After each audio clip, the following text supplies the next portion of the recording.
tema para cada dia de conferência: financiamento, ciência, juventude, descarbonização. E é este exatamente um dos 4 pilares que estão norteando a delegação dos empresários por aqui, além do foco no mercado de carbono. E nós estamos aqui na COP27 falando do assunto do momento e não pode ser diferente. Estamos falando de transição energética. Os relatórios do IPCC, que são os painéis intergovernamentais da ONU, que dão subsídio científico para as discussões, apontam que os principais vilões das mudanças climáticas são os combustíveis fósseis que, quando queimados, geram energia. E é por isso que eu estou aqui hoje com o Rodrigo Pedroso para a gente falar. Ele é do Conselho da AB Solar, CEO da Pacto Energia, e a gente vai falar a respeito da energia solar. Rodrigo, muito obrigada pela sua disponibilidade em falar com a gente. E tem muita curiosidade a respeito da energia solar. Você esteve aqui no painel do Brasil falando a respeito disso, o que a AB Solar, essa associação brasileira que representa a energia solar e fotovoltaica, veio trazer como solução, como novidade, para falar aqui no estande do Brasil a respeito dessa transição? Bom, obrigado, Samanta. É um prazer estar aqui com vocês e com o Grupo Bandeirantes. A AB Solar veio participar do painel do Ministério de Meio Ambiente do Brasil para mostrar todo esse crescimento exponencial da geração solar fotovoltaica no Brasil. Hoje, a fonte solar fotovoltaica já atingiu mais de 20 gigawatts pico, ou seja, mais de 20 mil megawatts de potência instalada nas duas modalidades da geração fotovoltaica, que são as usinas centralizadas e as usinas em geração distribuída. Para você ter noção de que isso representa em comparação, por exemplo, com a usina hidrelétrica de Itaipu, que é a nossa maior usina hidrelétrica do Brasil e a maior usina hidrelétrica do mundo em produção de energia, Itaipu possui 14 gigawatts de potência instalada, ou seja, nós já temos mais do que uma Itaipu instalada em energia solar. Nossa, que incrível, que coisa boa! Em termos de preço, quando nós falamos de energia solar, sempre vem aquela coisa, mas as placas são caras, os geradores são caros. Como que funciona essa dinâmica? A gente sabe que esse crescimento está fazendo baixar o custo dessas instalações, desses equipamentos. Como está essa relação de preço com relação ao que a gente sempre conhece que é energia hidrelétrica? Sim, sem dúvida alguma, essa narrativa de que a energia solar ela é cara, ela já ficou no passado. E o que comprova isso é essa pujança, esse crescimento exponencial que a gente está tendo. Tanto na geração centralizada quanto na geração distribuída, a evolução da tecnologia tem contribuído para um decréscimo do preço do custo das usinas. Para você ter uma noção, Samanta, há mais de 30 anos, na década de 70, energia solar chegou a custar $36 o watt-pico. Hoje, a gente tem um custo de menos de 30 centavos de dólar. Nossa! Ou seja, aquela tecnologia que no passado, na década de 70, servia somente para satélites aeroespaciais, hoje já é possível se ver isso no telhado de casas de todos os brasileiros. Não, isso é incrível. Quando você fala sempre dessas duas formas de geração. Explica melhor pra gente. Sim. A gente tem a geração centralizada, que são as grandes usinas solares que estão conectadas ao grid nacional, que abastece todo o país, ao sistema interligado nacional, às distribuidoras de energia elétrica, que essa é chamada geração centralizada, e temos a geração distribuída, onde aquele consumidor de energia se tornou um prosumidor, ou seja, aquela pessoa que produz e consome a sua própria energia. Então, aquela geração de energia solar que a gente vê no telhado das casas, nos pequenos comércios, a gente chama de geração distribuída, que é dividida novamente em duas classes. A microgeração, que são sistemas fotovoltaicos de 0 a 75 kW-pico de potência instalada, e de 75 kW-pico a 5.000 watts-pico ou 5 megawatts, que é a geração distribuída.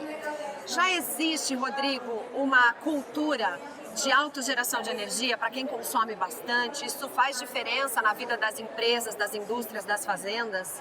Sem dúvida alguma. Para você ter noção, Samanta, hoje, nos últimos meses, o Brasil tem entregue mais de 1 gigawatt de potência instalada por mês nas novas usinas de geração distribuída. Isso que quer dizer? Que o setor solar fotovoltaico está entregando, em pouco mais de 1 ano e 2 meses, a potência que a usina hidrelétrica de Itaipu, que eu acabo de comentar, tem. Ou seja, uma usina hidrelétrica que demorou 16 anos para ser construída, o setor solar fotovoltaico está entregando ao país a matriz elétrica brasileira em menos de 1 ano e 2 meses. Não, isso é incrível do ponto de vista de transição energética. Você sabe como é que está isso nos outros países em relação ao que o Brasil está produzindo? O Brasil tem sido um destaque na matriz elétrica mundial. No ano de 2021, o Brasil foi o 5º país que mais instalou energia solar fotovoltaica, e aí eu estou falando de comparações com China, por exemplo, que a gente sabe que tem um mercado muito maior que o nosso. Então, o Brasil tem sido protagonista no setor solar fotovoltaico no mundo inteiro, e os números são sempre esses números grandiosos, né, Samantha? Como eu disse, você comentou da geração solar fotovoltaica das residências, dos pequenos comércios. Para a gente ter uma noção, a matriz elétrica do Brasil hoje, contando as hidrelétricas, as usinas eólicas, biomassa, as termoelétricas, a gente tem uma capacidade instalada de 200 gigawatts. Tudo. O total. Com toda a matriz elétrica brasileira, nós temos hoje instalado em operação no Brasil 200 gigawatts. Somente os telhados residenciais, ou seja, aquela geração distribuída que eu comentei há pouco, tem um potencial de instalar para o Brasil 176 gigawatts de potência. Ou seja, quase tudo. É quase tudo, e só no telhado das residências, fora as usinas da geração centralizada. Tá, eu vou fazer uma pergunta que muita gente faz para nós, e eu vou fazer diretamente para ele aqui, do pessoal da Associação Brasileira de Energia Solar e Fotovoltaica. E à noite? Porque essas casas, elas captam essa energia solar e enquanto tem sol, isso funciona. E nos dias nublados, é mito, é verdade que isso tem um comprometimento? Essa é a grande vantagem do Brasil, né? O Brasil tem não só o recurso solar disponível como fonte para geração de energia renovável. A gente tem todos esses recursos naturais que começaram lá pelas hidrelétricas, pela eólica, pela solar, pela biomassa, e todas essas fontes renováveis são complementares. Então, quando a gente tem o sol durante o dia, nós temos o vento à noite, nós temos os grandes reservatórios das grandes hidrelétricas armazenando toda essa energia para despachar e fazer o que a gente chama de fletar, de horizontalizar essa curva, porque o consumidor lá na ponta ele precisa daquela energia de uma maneira constante. Então, a fonte solar fotovoltaica, ela, apesar de gerar só durante o dia ela vai estar abastecendo o grid nacional, ela pode estar alimentando baterias, segurando água nos reservatórios para que essas hidrelétricas despachem energia à noite e complementando as eólicas também, que tem um vento mais constante à noite. Não, excelente. Deixa eu fazer uma comparação de preço. Você fez, mas para a gente comparar o preço da energia eólica com o que a gente mais conhece da energia hidrelétrica. Como é que está essa relação? Sim, a fonte solar fotovoltaica, ela tem, como eu disse, crescido exponencialmente, e isso faz com que os preços caiam. O ano de 2022, agora o governo federal faz os leilões para contratar as diversas fontes de energia, seja hidrelétrica, seja eólica, seja biomassa, inclusive solar. No ano de 2022, a fonte solar fotovoltaica foi a que entregou a energia mais barata nos leilões, por volta de R$ 170 o megawatt-hora. Em termos de comparação, Samantha, com a energia hidrelétrica vendeu nesse mesmo leilão, que são através das PCHs, as pequenas centrais hidrelétricas, energia a R$ 270 o megawatt-hora. Uau. Ou seja, R$ 100 mais caro do que a energia solar. Por megawatt. Então ela já se consolida não só como uma fonte limpa, renovável, mas como a mais barata do setor elétrico brasileiro. Muito interessante, mas eu quero perguntar dos problemas. Quais são os desafios? E esse equipamento tem uma vida longa? Existe algum tipo de externalidade negativa ambientalmente falando? Bom, falando sobre externalidade negativa, a fonte solar fotovoltaica, os painéis, que são a maioria dos componentes das usinas solares fotovoltaicas, ele é constituído basicamente de silício, que são os waffles, as células fotovoltaicas, que converte a luminosidade em energia elétrica de corrente contínua, vidro, alumínio e plástico. Então, todos esses materiais a gente sabe que são recicláveis e já existe uma indústria de recicláveis dessa indústria de alumínio, do vidro e do plástico. E o silício também é reciclável, então, ou seja, a maioria dos componentes que a gente tem numa usina solar fotovoltaica, ele é completamente reciclável, então ela não traz externalidade negativa para o meio ambiente. Pelo contrário, ela contribui e com relação ao período de vida útil das usinas solares fotovoltaicas, a gente tem uma média entre 25 a 30 anos de vida útil desses painéis, então, de toda a usina. Então, a gente vê, e esses investimentos no Brasil têm tido um payback, ou seja, um período de retorno da ordem de 4 anos e meio a 5 anos. Então as pessoas estão tendo acesso a um sistema que se paga em 4,5 e 5, mas que tem uma vida útil de 30 anos. Isso é muito interessante. Não, completamente interessante. Para finalizar, Rodrigo, a gente vê que a CNI tem dado muito incentivo a essa transição energética para que as indústrias, as empresas, para que o Brasil tenha, né, o empresariado brasileiro tenha essa pegada muito mais sustentável. Você acha que isso vai ser possível, que a gente vai conseguir chegar, porque nós já temos uma energia muito melhor, mas que essa transição no Brasil para o que a gente ainda tem de fóssil vai se dar mais rápido do que nos outros países? Bom, Samantha, você tocou num ponto muito interessante. O Brasil hoje representa menos de 3% das emissões globais de CO2, ou seja, 2,9% o Brasil contribui para as emissões globais. Se a gente olhar historicamente, desde 1850, foi somente 1% que o Brasil contribuiu. Então, a gente poderia muito bem estar tranquilo e dizer a nossa parte está feita, mas eu acho que não. Eu tenho uma visão completamente diferente de que o nosso trabalho é muito mais difícil, inclusive, do que outros países, porque a gente já tem uma matriz elétrica. E dessas emissões globais, 74% são representadas por geração de energia elétrica. E no Brasil, como eu disse, a gente tem 85% da nossa matriz renovável. Ou seja, o Brasil, em 85%, ele contribui com esse 74%, razão pela qual a gente já tem um índice muito baixo de emissões de gases de efeito estufa no planeta. Mas, sem dúvida nenhuma, o Brasil vai ser um ator principal nesse movimento de descarbonização da matriz elétrica, não só brasileira, mas também mundial. Por que eu digo isso? A gente tem escutado muito aqui durante a COP27 sobre o hidrogênio verde, como sendo a nova vedete da matriz elétrica mundial. E o hidrogênio verde nada mais é do que a eletrólise do hidrogênio. Esse processo de eletrólise é um processo eletrointensivo.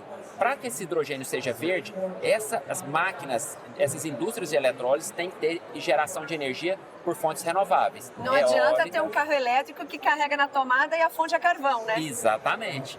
Então, com essa fonte renovável sendo eólica e solar vai se tornar a principal, 2030 a gente vai ter 32% da matriz elétrica brasileira representado por energia solar. Ou seja, a gente vai passar a eólica e vai passar a hidrelétrica.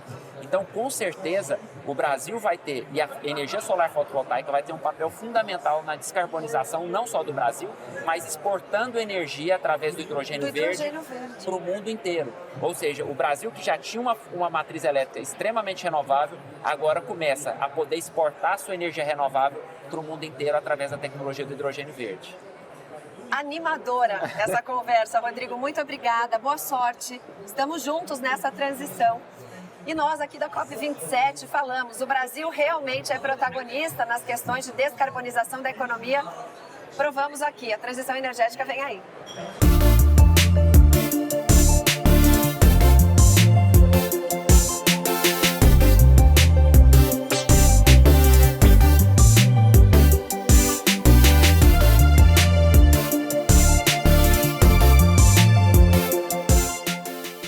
O Brasil tem sempre o vento soprando a favor. É o país das energias limpas. Exemplo para todo o planeta. E aqui na COP27, quando a gente fala do protagonismo brasileiro, as pessoas costumam pensar em floresta, em sistemas super sustentáveis de produção, mas nós temos uma indústria que vem dando show na parte de sustentabilidade. E é sobre isso que eu converso agora com Juliana Falcão, gerente de clima e de energia da CNI. Juliana, muito obrigada por conversar conosco. É um desafio, mas o Brasil está na frente dessas questões de sustentabilidade também na indústria, certo? Com certeza, obrigada. O Brasil sempre foi um protagonista nessa agenda ambiental, já sai na frente. Principalmente, um dos grandes temas dessa COP é a transição energética. Quando a gente fala de energia no Brasil, a gente já sai na frente com 80% da matriz elétrica renovável. E isso é algo muito difícil de alcançar. Todos os países, praticamente todos que estão aqui hoje, estão buscando isso, estão buscando chegar próximo a isso. A média mundial de renováveis matriz elétrica é de 27%, comparado com 80% do Brasil. Quando a gente olha a matriz energética, que aí engloba todo, petróleo e gás, o Brasil tem 48% de renováveis contra uma média mundial de 14%. Olha só. Então, assim, a indústria já sai na frente com isso, porque ao usar a sua eletricidade, ela já parte de 80% de renováveis. Além daquilo que ela vem investindo no extra, né? Em mais renováveis para a sua empresa. A CNI vem incentivando essa sustentabilidade que está de dentro para fora e que agora vem de fora para dentro também. E quando a gente fala em eixos de atuação, transição energética, conservação de floresta, economia circular, como é que está sendo a receptividade disso pelas indústrias? Ótimo. A CNI ela desenvolveu o ano passado uma estratégia de economia de baixo carbono para trabalhar junto com o governo em ações justamente nesses pilares. São 4 pilares. O primeiro, transição energética, economia circular, mercado de carbono e conservação florestal com bioeconomia. A gente tem tido assim, uma excelente aderência a todos os programas que a gente tem apresentado. Temos um programa de eficiência energética, onde vamos investir 20 milhões nos próximos 4 anos. Um grande programa, uma grande discussão sobre mercado de carbono, um dos pontos que estamos discutindo aqui. Transição energética, hidrogênio, estamos investindo, agora a indústria está investindo, está muito interessada, quer dizer, saindo na frente de novo, junto com alguns outros países que estão investindo. Então, e assim, a indústria está muito interessada em cada vez mais investir nessas práticas sustentáveis. Essa indústria brasileira já vem fazendo alguma coisa? Já vem fazendo bastante coisa, porque a questão da sustentabilidade ela é uma questão de competitividade. Então, há muito tempo a indústria já entendeu isso e já vem dando a sua contribuição. E aqui na COP27, como que vocês querem mostrar isso para o mundo? Porque há uma diferença, né? A gente faz, mas é difícil comunicar, mostrar para o mundo que colocar uma indústria no Brasil, tocar uma indústria no Brasil tem uma pegada ecológica muito menor. Como é que a CNI está colocando isso para que as pessoas entendam? Exatamente. A CNI vem trabalhando aqui na COP em 2 grandes frentes. Uma, trazendo uma grande delegação da indústria para mostrar o que a indústria está fazendo. Teremos 2 dias inteiros de programação, discutindo todos esses eixos da estratégia de sustentabilidade. E o outro trabalho que a gente vem fazendo é acompanhando de perto todas as negociações referentes ao Acordo de Paris, artigo 6, mercado de carbono, para justamente levar para o setor industrial, engajar o setor nessa discussão que é tão importante. Além, obviamente, de olhar para a questão do financiamento climático, que é um outro ponto da agenda que a gente está muito interessado, né? Todo mundo olhando para a questão do financiamento. Mas uma coisa, Juliana, quando a gente fala de mercado de carbono, as pessoas sempre pensam numa floresta crescendo. E as pessoas esquecem que a indústria tem um jeito muito mais sustentável. Ela pode migrar para uma forma de reduzir significativamente a sua emissão. Esses créditos de carbono também podem ser um ativo para as indústrias? Com certeza. E aí, quando a gente fala de mercado, é importante a gente separar em 2 frentes. Uma é o que a gente está aqui vendo e discutindo, o grande mercado global de carbono. E a indústria quer poder vender crédito nesse mercado. Eficiência energética, renováveis, hidrogênio, né? E a outra parte é o mercado regulado nacional, onde a gente pode ter sim crédito florestal, mas o grande mercado seria um mercado para que a indústria pudesse inovar e vender crédito da sua inovação. Não, excelente, porque a gente vê a dificuldade que os países têm nessa migração de transição energética e quando a gente traz qualquer incentivo para dentro do Brasil, a gente já vê um grande passo. Existe essa dificuldade de ter incentivo do ponto de vista tributário, de política pública? Como é que está essa relação da indústria com o governo, por exemplo? Hoje, as renováveis, quer dizer, como o Brasil tem uma matriz diversificada já há muito tempo, o Brasil investiu muito em biocombustíveis, as hidrelétricas, solar, então o custo hoje já é mais baixo dessa geração de energia. Então, elas não precisam mais de incentivo para que elas possam concorrer entre elas. Então, o Brasil tem hoje um grande potencial de gerar cada vez mais. E além dessa energia que já tem um preço muito, muito bom, o Brasil ainda está olhando para novas energias, entendendo que ele precisa conhecer todas elas, investir em todas elas. E tem muitos países olhando para o Brasil também para investir no Brasil, nessa área de hidrogênio, eólico offshore. Tem investimento vindo e acho que a gente tem algumas questões regulatórias para essas novas energias, mas para as que já estão aí na matriz, as coisas estão caminhando bem. Inclusive solar, por exemplo, o Brasil bateu recordes no ano passado. Muito em função das empresas quererem investir um pouco mais, além dos 80% que elas já usam, elas ainda querem colocar painel solar para chegar a 100% de renovável. Porque vale a pena economicamente. Quando você olha para a conta de luz, efetivamente, isso num setor produtivo que usa muita energia, faz diferença não só para ela, mas para o preço do produto. Exatamente. O consumidor tem olhado para isso, Juliana? Tem olhado também. O consumidor também está investindo, por incrível que pareça, na sua própria geração de energia solar e olhando para as empresas que estão com essa pegada mais sustentável. o consumidor está muito atento, cada vez mais, em relação a essas questões. Ele é um filtro, acaba sendo um filtro. Exato. Do ponto de vista de futuro, né? Eu acho que a gente pensar nas estratégias, nos eixos que a CNI colocou muito bem focados, conservação de floresta e bioeconomia, eu acho super importante a gente falar de bioeconomia, porque a floresta não sobrevive se não tiver uma outra alternativa. A parte de mercado de carbono, de transição energética e de economia circular. A gente tem um desafio muito grande com a economia circular ainda, certo? Sim. Eu vou tratar primeiro da questão da transição energética, só para a gente passar pelos 4 eixos. Então, assim, o Plano de Energia Nacional de 2050 prevê que o país dobre o seu consumo de energia. Tá? A gente vê muito interesse em investimento privado nessa área. A gente entende que o próprio governo também planeja para que as renováveis continuem muito robusta. Então, o caminho já está sendo tratado e a indústria está acompanhando. A economia circular, hoje, o que a gente... Olhando um pouco para frente, o que a gente vai começar a trabalhar de forma um pouco mais firme é uma política nacional de economia circular. Esse é o DNA ali da CNI, de trabalhar a política pública, de apoiar a indústria nesse sentido. Muitas questões relacionadas à reciclagem, logística reversa, elas vão se acomodando. São alguns desafios que a gente está conseguindo ultrapassar esses desafios. A agenda de mercado de carbono, uma expectativa de que a gente possa realmente estabelecer um mercado regulado de carbono no Brasil. Essa é uma grande expectativa da indústria e que as negociações aqui possam realmente se desdobrar na implementação desse mercado global, que a gente espera também que a indústria ou o setor florestal possam se beneficiar disso. E por fim, conservação florestal e bioeconomia, como você disse, é claro, o Brasil tem muito a investir, a ganhar nessa área, né? Nessa área de conservação florestal e de bioeconomia, e que a gente sabe que a indústria, se ela se juntar com isso tudo, iniciativa privada, poder público, sociedade civil, não tem como dar errado. Para finalizar, Juliana, você que tem essa vivência, né, de energia, de sustentabilidade, e agora com essa movimentação, a COP27 ganhou realmente uma importância muito grande por causa da crise energética provocada pela guerra e também por conta de ser a COP da implementação. Como é que você vê esses próximos anos para o Brasil? Transição de governo, a indústria pujante que nós estamos. Você está otimista com relação a isso? Sim, com certeza, bastante otimista. A gente tem visto muita discussão aqui sobre financiamento, expectativa que o setor privado engaje mais nesse financiamento, que não fique só os países.